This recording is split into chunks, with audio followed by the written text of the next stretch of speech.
have decided on a special military operation. In the early hours of February the 24th, Russian President Vladimir Putin launched a large-scale invasion of Ukraine.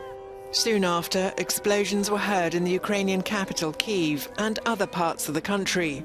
The war has since killed hundreds of thousands, displaced millions, and destroyed entire cities in Ukraine.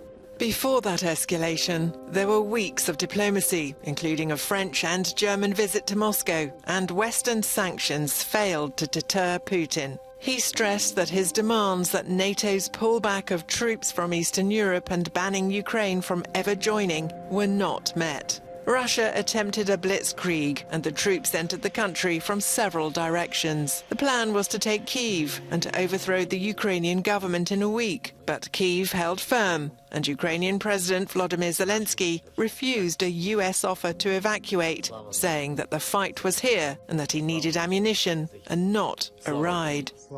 In the east, Kharkiv, the second largest city, was pummeled by strikes day and night. As in many other places, the bitter fighting forced families underground to shelter in the metro and basements.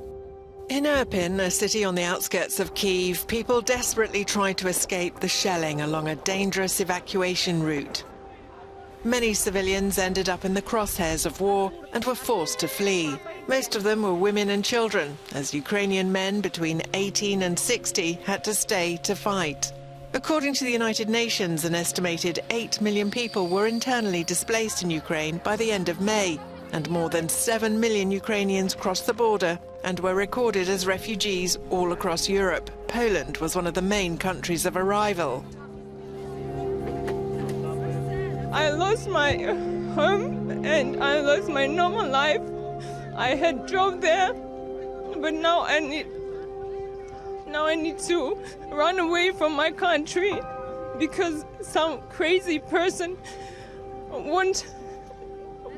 I don't know what he wants.